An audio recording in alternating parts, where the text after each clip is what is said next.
All right, welcome to the CXM experience. We're gonna have today's analogy day. This is gonna be super fun. I'm really looking forward to this show. I've wanted to do this for a while, and it's something I actually talk about a fair amount when I'm doing like really deep background on myself with a customer. So I'm gonna share it all with you today.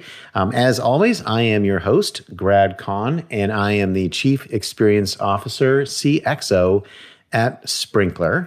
I've been at Sprinklr for a while now. I was Sprinklr's first customer, signed my first contract with Sprinklr for $30,000 in February of 2012. So just a shy over 9 years with the Sprinklr team in one form or another. And I've been at Sprinklr, in a week, I'll have been at Sprinklr for 3 full years. As an employee. So as either a customer or employee, 9 years, 3 years at the helm, and it's been quite a journey. So I want to talk a little bit about my journey over the last, 15 years. It relates a little bit to how you think about architecting experience from a tool standpoint. Now, I'm going to just delve a little bit into the definition of CXM for a second. I want to put some definitional stakes in the ground. And we've done this before on the show, but not for quite a while. We've been blessed with a lot of guests recently. It's been great. And a lot of them are touching on these topics. So first of all, I want to note that CXM, or Customer Experience Management, is not viewed as a category by Gartner and Forrester and Constellation and other analyst firms. It's not viewed as a category. It's viewed as a process, which is sort of interesting. Now, I don't know if that's true or correct or will be true long-term, but that's where we are today. Now, the reason that they say that is that if they think about CXM, CXM is broader than any tech stack. There's a people issue, there's a process issue, and there's a technology issue. So, for example, you could put in an amazing CXM platform like Sprinklr, the world's greatest, most amazingest, awesomest CXM platform. And if you haven't trained your people and you don't have any processes in place to use it correctly, it's not going to amount to hill of beans. I've been watching a lot of Westerns lately, so Hill of Beans just sort of hit me. Sergio Leone is my current director of choice. Currently watching Once Upon a Time in America. If you've ever seen this movie, it's crazy. Definitely worth a watch, although it's 4 hours. It's got an intermission, but it's a bit of a long one. Anyway, coming back to the topic. So CXM, people, process, and technology. Think about Disney. There was no CXM platform when Walt Disney opened Disneyland in 1955. But boy, they were focused on experience. Everyone picks up the garbage. Everyone's focused on the guest experience. The teammates there are called cast members. Everyone's on stage all the time. I had an opportunity once to spend nearly a year in Disneyland every day. That's a story for another time. And just sat and watched. And you'd see obviously very senior people wearing suits and ties, walking along, saw a piece of garbage on the ground, would lean over, pick it up, put it in a receptacle nearby. There was never like, hey, call over the person who does the garbage, or call in this issue, or circle it. It was just see the problem, deal with the problem. And you'd also see lost children and angry adults and all sorts of people with issues approaching any Disney employee and immediately being looked after and never being sent off. That's a massive hiring and people issue. That is training. That is culture. Massive part of that is culture.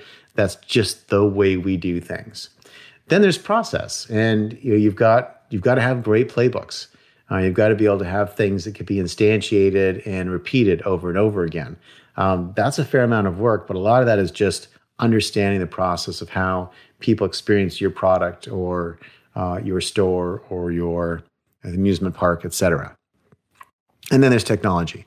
And gosh, if you have a piece of technology that can create a 360-degree customer profile, if you can pull in all the mentions from all the modern channels, if you can use AI to sort everything into all the different types of customer engagement, if you can engage with intelligence in a personalized way, that's awesome. So something like Sprinkler helps a tremendous amount. Without the first two, it doesn't work. And so that's where, I think CXM is an interesting category as it evolves. I do think that some people are trying to define it as what is really customer feedback management, which is simply measuring through pretty traditional means like surveys and then reporting on the findings. I don't think that makes sense. I think CXM is more like what Walt Disney did, right? Which is you can't just see that there's garbage on the ground or do a survey that people were, had a bad day because the lines are too long. You've got to be there and you've got to fix it when it's happening. Otherwise, people don't come back and they tell others about that bad experience. So while Walt Disney got this in 1955, okay, just FYI, everyone's still figuring this out. Walt was there a long time ago. You just can't dawdle. If someone's having a bad time or having a rough experience or needs help, you've got to help them right then. So I think any CXM platform has to not just be able to record the issues that are going on, it has to also be able to enable action to take care of the issues at the same time. You got to be able to see a problem, you got to be able to fix a problem. You got to see a piece of garbage, you got to put the garbage away. It just goes together. And you also have to build systems around training people and building process maps so that you can make sure this is part of your culture and the way that you operate. So why was I wanted to talk about my background? So when I went to Microsoft, which was in 2006, I had the incredible honor of working for Peter Newport, who had been at Microsoft for quite a long time and started up the Health Solutions Group in 2006. And Peter had also been a founder at drugstore.com, CEO there, and had done many other interesting things, for example, starting MSNBC, just as an example. Also was deeply blessed to have Sean Nolan as my engineering partner. And the two of us launched Health Vault and then worked with a lot of hospitals on a product called Amalga, which was a SQL implementation that allowed us to collect all the different data sources into one spot. So you could have a discharge record that could then be released into Health Vault or just sent as a discharge record. So at New York Presbyterian, for example, we connected 57 different systems and created an integrated discharge report, which was a very significant accomplishment. It took a lot of work and would not have been possible without the amazing, amazing cooperation and incredible partnership of Aurelia Boyer, who is the CIO at NYPH. So I tell you that just because that's kind of what I did for a bunch of years when I first started at Microsoft. We were in Microsoft Research, so we were essentially a startup inside MSR, and we're sort of funded on a somewhat like annual basis for sure, but there were quarterly asks as well as we built and grew the team and built and grew the business. Now, I saw something in healthcare that I'd not seen before. And what was interesting about healthcare is that it's an incredibly advanced category in a way. Healthcare really, for all the forms that you fill out by hand, and it is pretty unbelievable how much that still goes on, there's a lot of really interesting tech that's purchased by healthcare. All the MRI machines and CAT scanners and X-ray machines, et cetera, all the different robots for operating, all the different EMRs for recording patient data, now the patient health records, the PHRs that you can access, like Epic or MyChart, or things that you can get through things like NYPH Connect. And there's a lot of systems. And in fact, some hospitals, there's one hospital we went to a fair number of times, which is the Palo Alto Medical Center. And at PAMC, they had 400 beds, so kind of a medium-sized hospital, and they had 400 separate point solutions that they had purchased to monitor everything from blood pressure to the food you're eating at your bed, et cetera. And managing that mess of point solutions was a living nightmare for the CIO, and quite frankly, a nightmare for everyone in the IT department. Just provisioning a new nurse or a new doctor took forever because they had to be provisioned onto multiple systems. And then when they left, they had to be deprovisioned, and that provided all sorts of dangerous holes and security issues because they would often forget to deprovision them from every system. And so somebody could then log in and get access to the health records, get access to the hospital's systems through some sort of rogue point solution that hadn't been taken care of. And so what we were selling with Amalga was a way of integrating all those systems. But there was a far better solution that had been in development for many, many years. And it was a solution which was a unified EHR from a company named Epic Healthcare based in Madison, Wisconsin. Very interesting company with a super unique and very inspirational founder who had run the company in her Birkenstocks for many, many, many years and had created a wonderful culture out in the essentially middle of nowhere. And so Epic basically had this idea that if you had one unified system, you would get away from all the integration nightmares that you have with separate point solutions, and you would be able to have better outcomes for patients because now you could see things like sepsis, for example, where you need 3 or 4 readings from 3 or 4 different systems. In most hospitals at the time, they wouldn't see sepsis in the early stages because they didn't have those readings in one spot. So they couldn't have a sepsis indicator. And so they would only really see sepsis as it sort of started to present. And at that stage, often it was too late and the mortality rate was really high. But if you had the early detector in there, which was based on having a bunch of systems connected, then you could avoid it. Congestive heart failure, same thing. You can actually prevent a very negative outcome with salt pills. But if you catch it in time, and if you wait too long, then patient often dies. And you look at weight, and you look at a couple other metrics, and then you can sort of pull this all together. We had done some really good work around that, and Aurelia used to tell me how many thousands of lives we had saved together because of these tools that we had built. But it was hard because we were connecting a lot of different systems, whereas Epic could do it more easily by having it in one system. Now, I don't want to underestimate the complexity of Epic. So, to be fair, hospitals have spent literally billions of dollars implementing Epic.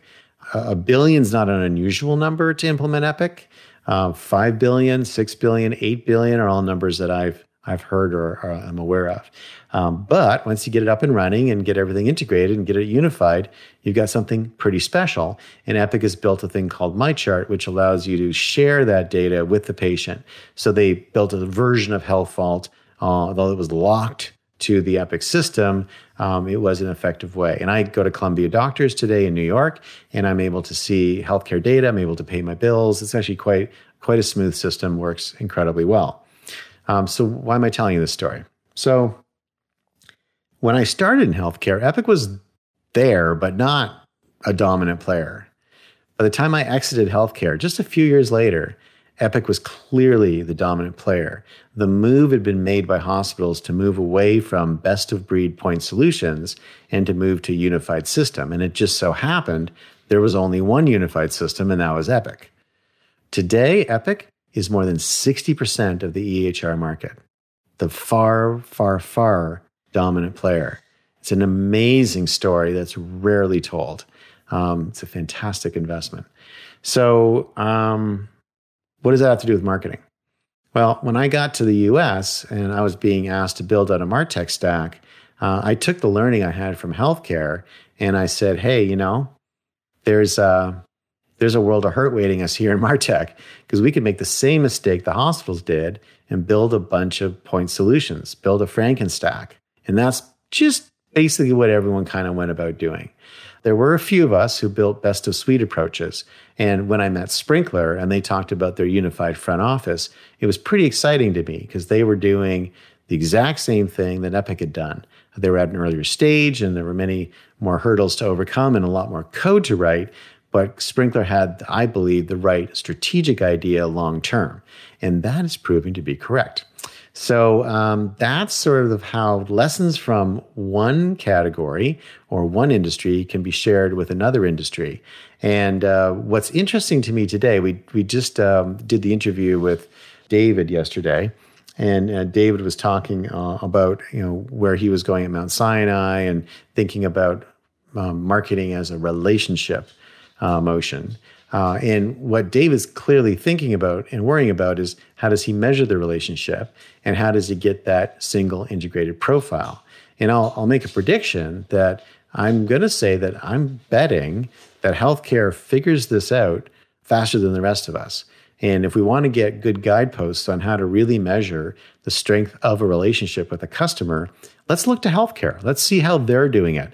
Let's see how they're going to think about the patient, the patient's family, that sort of circle of caregivers that are always around a patient. How are they identifying that? How are they managing that? How are they measuring it? They're clearly not going to just do surveys. They're going to have to also look at all the stuff that's coming in the unsolicited, unstructured data through sites like Healthgrades, through all the review sites, through just general reviews that hospitals post, and all these sort of just general comments that people make across all the different modern channels like platforms in the social area or blogs or forums and et cetera, et cetera, et cetera. So very interesting times. And I'm going to kind of keep connected to my healthcare brethren, see where they're going with this, because I do think there's going to be some interesting guideposts ahead, and we'll use that to sort of inform ourselves as we go ahead together. And with that, that is today's CXM experience. Hope you enjoyed that. A little bit of a trip down memory lane for me. I did actually have a very good time doing that. And I will be signing off now. So I'm Grad Kahn, CXO at Sprinkler, and I'll see you next time.